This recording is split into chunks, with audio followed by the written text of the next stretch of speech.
और सच्चे भक्त का दर्शन ही तो भगवान का दर्शन है। इसे तुम थोड़ा ऐसे समझो कि अग्नि एक सूक्ष्म तत्व है। वह दिखलाई नहीं देता, उससे हम जीते हैं, परंतु हम उसे देखना चाहें तो इन नेत्रों से कभी देख नहीं सकते। अग्नि को देखने के लिए तुम एक लकड़ी में उसे प्रज्वलित करो, उसमें से कुछ धुआं निकलेगा। वह लकड़ी के अन्य तत्वों को अलग अलग कर उसमें पूर्ण रूप से समा जाएगा। अब तुम उसे लकड़ी नहीं कहोगे, कोयला भी नहीं कहोगे, उसे तुम अग्नि कहोगे। वह अधिक गर्मी देगी, जला भी देगी। तुम जो काम उससे लेना चाहोगे लोगे। अग्नि के सिवा कोई दूसरा तत्व ऐसा नहीं है जो अग्नि बन जावे। वायु वायु का काम करेगा, आकाश आकाश का। बस ठीक ऐसे ही आत्मा को समझो। आत्मा एक परम तत्व है, सारे तत्वों का वही आधार है।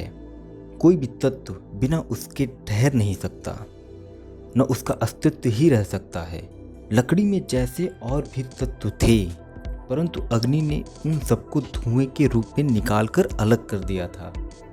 ऐसे ही जब मनुष्य अपने आत्मा से स्पर्श करता है, उसमें मिलता है, तो उसके मिलने से हमारे अंदर जो अन्य तत्व हैं अलग हो जाते हैं। सारे शरीर में उसी का तेज प्रकाशित हो जाता है।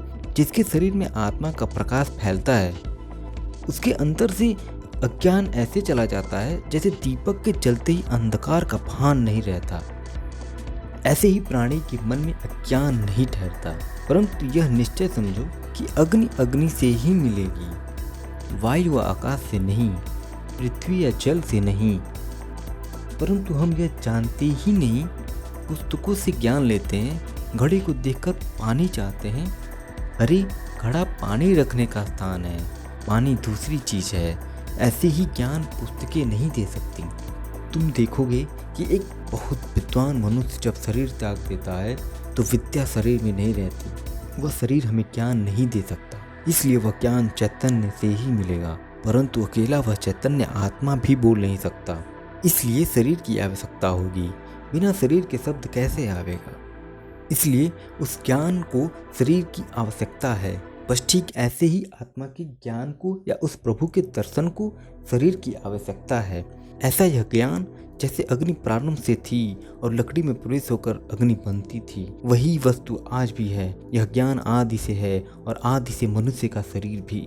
इस वास्ते जैसे आदि से लकड़ी में अग्नि पुरोही थी, बस उसी प्रकार यह ज्ञान आदि में एक पुरुष को प्राप्त हुआ और आज उसी प्रकार एक दूसरे से उतरता हुआ चला आ रहा है।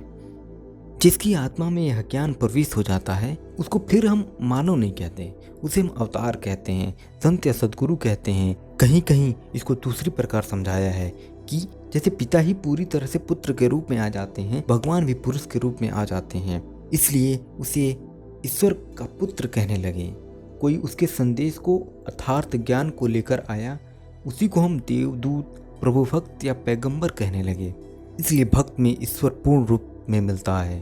भगवान कृष्ण ने अर्जुन से कहा था, तू मेरा ही ध्यान कर, मुझ में मिलने का प्रयत्न कर। जब तू मुझ में मिल जाएगा तो मेरा ज्ञान तेरा ज्ञान हो जाएगा।